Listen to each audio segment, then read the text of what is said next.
Aloha. Welcome to Island Perspectives here on KLA TV. I'm Sherry Bracken. Today we'll be talking with Governor Neil Ambercrobie. Our guest today is Governor Neil Ambercrobie. Now, we're taping this on Saturday, February 1st, when Governor is on the island for several things. Aloha, yes. Governor Abercrombie. Aloha, Sherry. I'm sorry. I'm late to the broadcast today, but that was because of the fabulous day we've had here on this glorious day on the Big Island, especially in the Kona Coast. Never in 50-plus years have I ever seen Mauna Loa and Mauna Kea with snow at the same time. Just fabulous. How was the Cherry Blossom Festival? Oh, it was thousands of people up there. It was really so friendly and so glorious because the day was so wonderful. And I got to see Nelson Doy. We planted a cherry tree in his honor. You know, the original firebrand legislator and advocate for people. Really an inspiration. Well, a hero of mine years ago and an inspiration even today at 92. Wow, that's nice. Well, the Cherry Blossom Festival is a nice look at the Japanese heritage of this island. Yes, it was. It comes from a Japanese phrase that means to view the flowers. It's a time for reflection. The cherry blossoms are so transitory, and it causes us to think about making good use of our time. Here I am apologizing to you for the fact we don't have more time at Lillery today. Governor, I wanted to ask you about our state budget. Mm-hmm. Everything I've read indicates that we now have what some are calling a budget surplus of $844 million. Yes. And I'm not positive that's the right phrase. Yeah. But the point is, when you took office, we certainly had a deficit, no question. Yes. Now, I know you've made several proposals on how best to utilize state money. Mm-hmm. And I know that I've read emails from the state senator who's in charge of the Ways and Means Committee, sort of implying that he does not think that your plan is the best. And although I have not talked with Senator Ige, I have no idea what his plan is because he hasn't indicated. Why don't you briefly tell us about this money and what you think needs to be done to continue having our state be on a positive economic track? It's a good point. When you said the surplus, it's $840+ million, but it's not a surplus as such. It's what we call a positive balance. Everybody has to figure out what their budget is for the year, and it's added up. It's pretty simple. You take your expenditures and you take your revenues and you figure out where you are. And so when we came in 3 years ago, December 2010, it was $200 million plus in deficit. The revenues were minus over 200, between 200 and 225, $26 million, even more, depending on how you do all the adding up.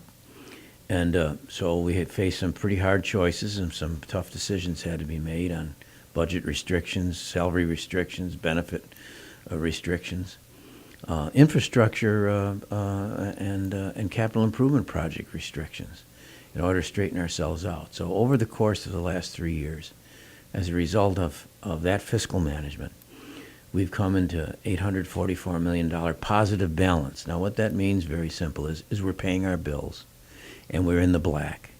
And we've got a financial plan that shows that we can pay all of our bills, meet our responsibilities, and that we've got sufficient funds to make some investments, preschool, some infrastructure investments, improvements in the schools, hospitals, airports. The fact that someone or a committee says they're not quite sure whether everything is in order, then they need to examine the financial plan. All I know is that when I came in, the people who are now making the comments about our financial plan were the ones that put us in the hole. So I'll be happy to take responsibility for the deficit when I had to put my arms around it. You deal with the hand you're dealt, right? And I took responsibility, and we've come into the black. So those who want to claim some credit for that or say they have some other plan, I wonder if they'll take responsibility for the deficit we had too. So I'm content, and I ask anybody to take a look at our financial plan, and I think they'll see it solid. I'll conclude that by saying you don't have to take my word for it. Take the analysis of Standard & Poor, of Fitch, of Moody's, the nationally recognized credit rating agencies that rate countries, not just states. And we've gone from negative to stable to positive. So they have faith in my financial plan, and I'll put them up against somebody else's political agenda any day. One of the issues with the state budget has always been not properly funding state workers' pension liability. Yes. Is that something you're going to be taking care of in your proposals? Yes. As a matter of fact, we're advancing about over $200 million on what's called an unfunded liability. And the liability is very simply understood. We have pension obligations to employees, and we have health care benefit obligations to employees that are contractually obligated. And so the legislature, or various legislatures over the years, have shoved that responsibility for putting the necessary funding forward to meet those responsibilities down the road over and over and over again. So when I came in, I said, look, we got to stop that and put forward legislation. And I'm happy to say the legislature agreed with my approach. So now we have in law a game plan, a timeline over the next 30 years. Now, I have received some criticism that why is it going to be 30 years? Well, it wasn't for 30 seconds before. It's over for 30 years so that we don't have to raise taxes. I have a financial plan over the next 30 years to see to it that we go from the low 50s, where we were, to 100% funding. And again, the credit rating agencies, the Standard & Poor's, the national rating agencies recognize that and put us into the forefront of all states in terms of meeting our responsibilities.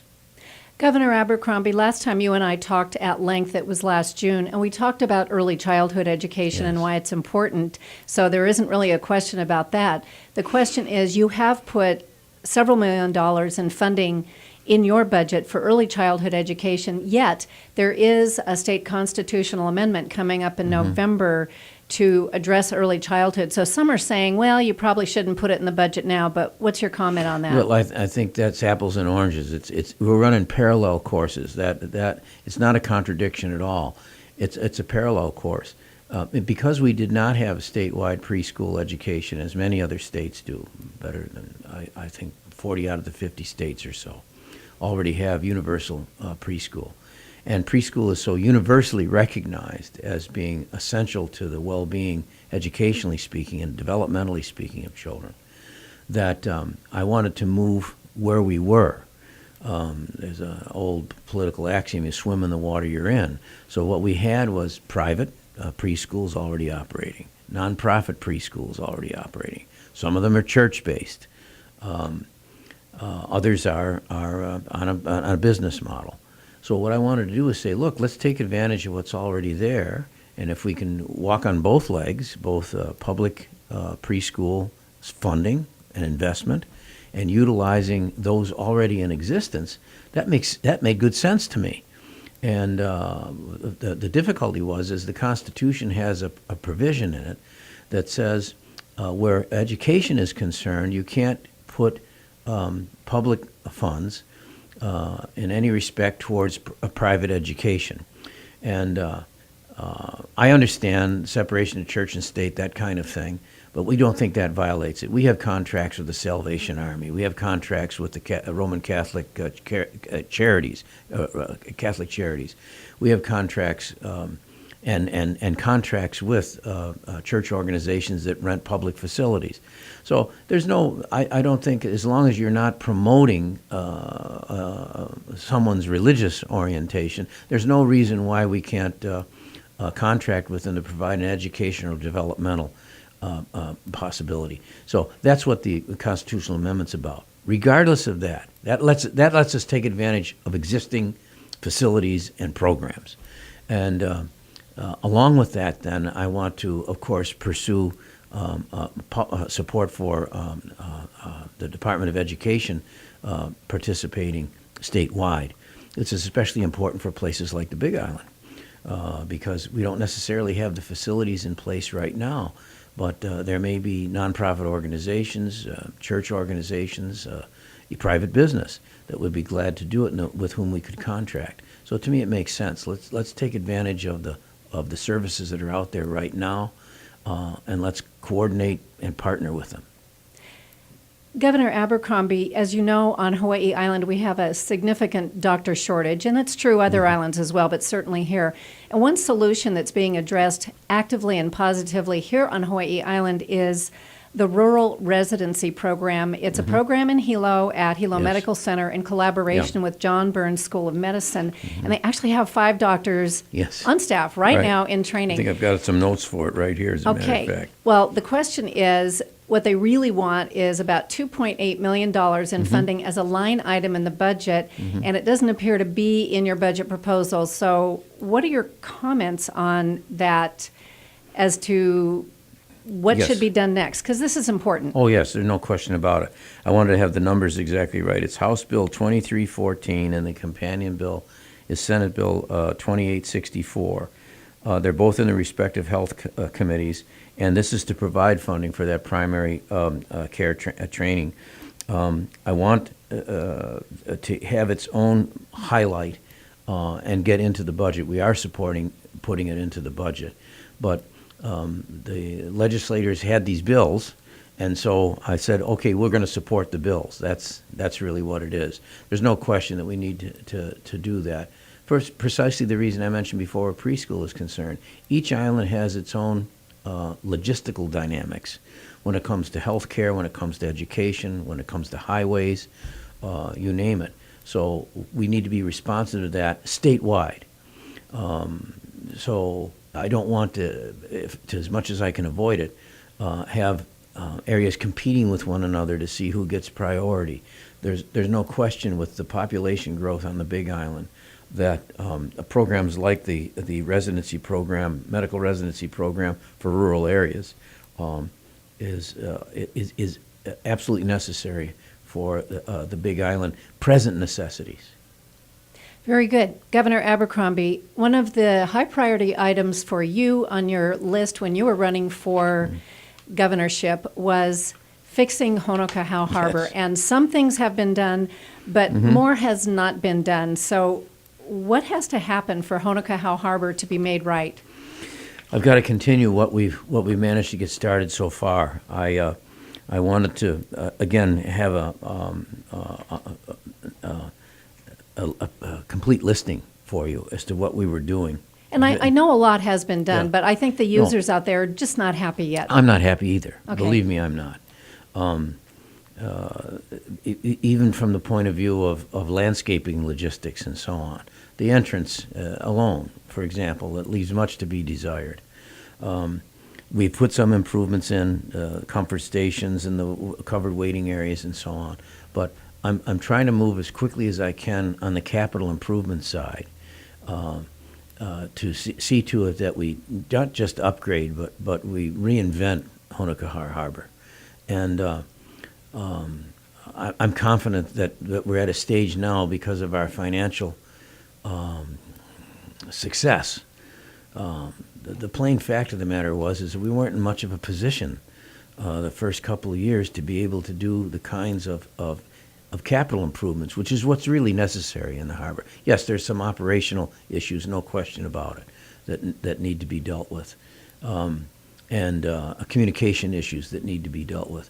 But it really needs a terrific infusion of capital dollars. And now we're in a position to do that, and we are moving on it. We've got other projects that we want to put forward right now for the future in terms of boat ramps and these kinds of things that will materially improve the harbor in a way that people will be visible to people and visible in a way that answers the kinds of questions they have about why it can't be upgraded to the status it should be. You know, one of the issues about Honokaha Harbor is more than just the capital improvements, and that goes back to the Department of Land and Natural Resources Boating Division. And they appear to be, what appears to be the public is that they're making sort of heavy-handed decisions without public input. And even thoughtful letters written by respected community leaders, and I'm talking attorneys and the head of the Hawaii Fishing and Boating Association, are basically ignored on decisions such as adding moorings to Keauhou Bay. They get absolutely no response. And it also appears, and I've talked to a lot of people about this, that the local deal and our boating folks may be making decisions based not on law or facts, but on liking people or not liking the fact that they speak up. So this is a huge concern. I'm going to say to you categorically, that's not true.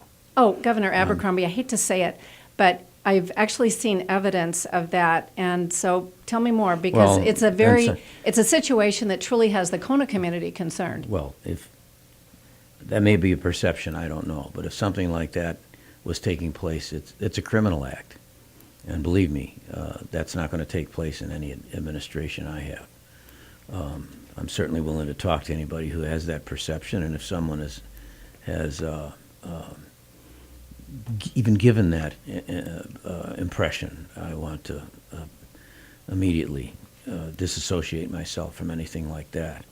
But on the moorings, let me again. I said I wanted to bring some of the data right with me. Oh, you're talking about the moorings at Keauhou Bay? Yeah. Okay. And that's just so everybody knows, Department of Land and Natural Resources has proposed increasing the number of moorings from, I believe, 9 to 16, and that's where they've taken very little public input.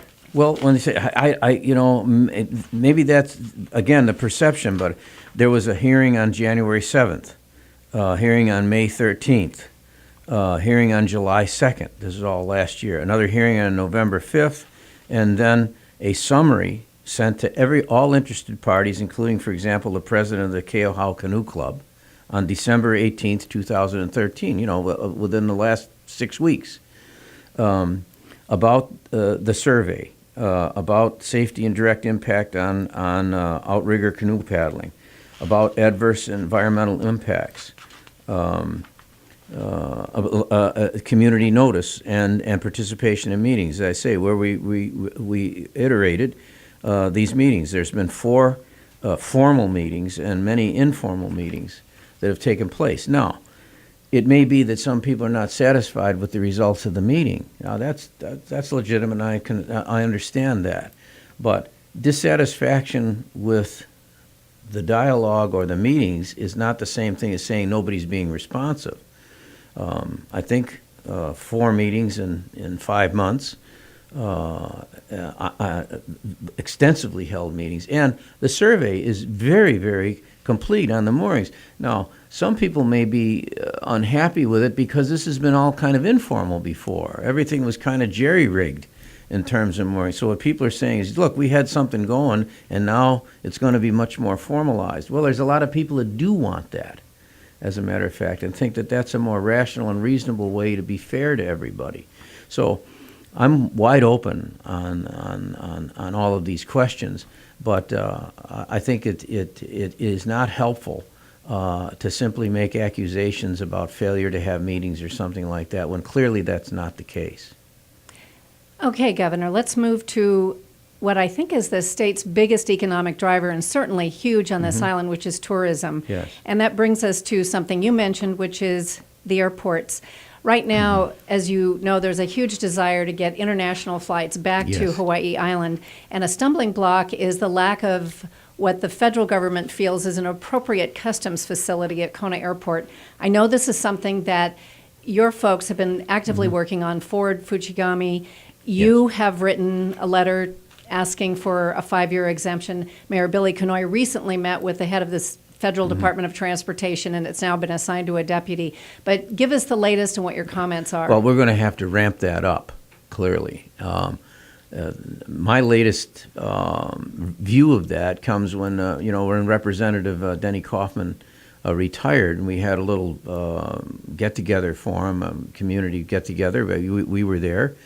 together, and I had a chance to actually go into that facility with a little more time spent in it. I mean, it's terrific. I think it's efficient. It's one of these sprung buildings, you know. I know, it looks good to me. Yeah, and I guess there was something from TSA, or I'm not sure, about whether or not it met adequate standards. And I think that is a kind of a failure to show flexibility with the logistics here on the Big Island. It seems to me that structure is perfectly capable of handling international customs requirements by anybody's standard or measurement. So working with the congressional delegation, with the mayor, and stepping it up from our point of view, I'm on the Council of Governors. The president names 5 Republican governors and 5 Democratic governors out of the 50 to advise him on matters of security. He was kind enough to recognize my experience on the Armed Services Committee, I think, and so in addition to working on issues with the Pentagon and National Guard, as I say, national security is an issue there. It gives us an opportunity. And the National Governors Conference is coming up in a couple of weeks, which I'll be attending, and I intend to raise this issue in detail, and the congressional delegation is. There's no reason why we can't do that, and that becomes an incentive. I don't know if maybe incentive is the right word, but it certainly becomes an attractive feature to try to induce the airlines to start those international travel trips to the Big Island again. And I'm confident that as we improve the airport statewide, our investigation statewide of what's needed at the airports, according to the airline committee, they're very, very happy. Which is all the carriers have an airlines committee, and we're working hand in glove with them on the improvements that they suggest. And I think they're universally agreed that the building we have, or the structure we have here at Kona, is more than adequate for international travelers. So we're going to push that. Good. That's obviously really important. Yeah. Governor, I have 2 more questions. One is about electricity, and clearly in the state we have a focus on renewable energy, but that doesn't always lead to lower rates, which I think is what people actually really want. Yes. And a local expert, PhD energy consultant here, Ulrich Bond, says that even looking at our obviously higher cost of generation, the cost of management and distribution seems to be well higher than similar on the mainland. Mm-hmm. So give us a brief look at what your administration is looking at relative to energy cost. Well, you put your finger on it, Sherry.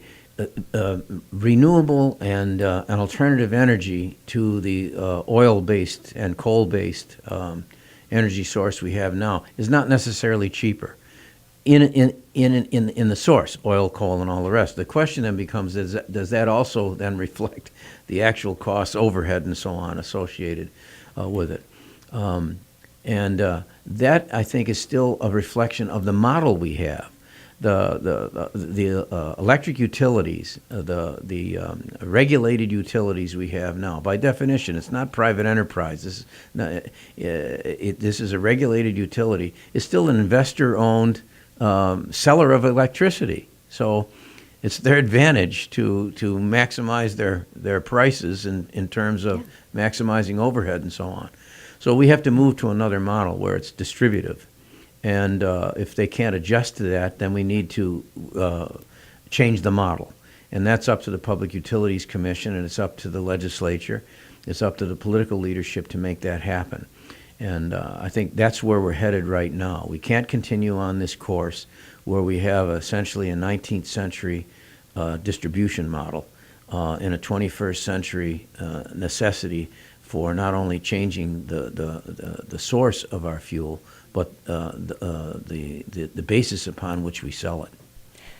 Governor, this is airing on Super Bowl Sunday morning, Yes. and as I'm sure you're aware, the very first Big Island boy ever to be in the Super Max Bowl is Unger. Max Unger Yes. with the Seattle Seahawks. He's the center. Now, I know it's tough to ask a politician to make a choice, so talk about the Super Bowl. No, it's easy for me in that sense because I was a 49ers fan, so, they're out of it. But how can you – let me put it this way. I wish the focus at the end of the championship decision, the league championship, had been on Max Unger rather than on the defensive back who put himself out there, because I think Max exemplifies the kind of players that come from Hawaii. I was just at the Pro Bowl and had the honor of working on the introduction of our Hall of Fame, Hawaii Hall of Fame guys. Rockne Freitas, Rich Miano, Chris Naoli, all those folks. Let me tell you, they carry the Hawaii values with them. They let their actions speak for themselves. They're humble and grateful for the opportunity to have been able to utilize their talents that way. So I'll be content either way, but obviously with Max in there, I'm hoping there'll be a good success for him. Thank you so much, Governor Abercrombie. We appreciate your time. Aloha. Aloha, and thank you, Sherry. I really appreciate the opportunity anytime. All right.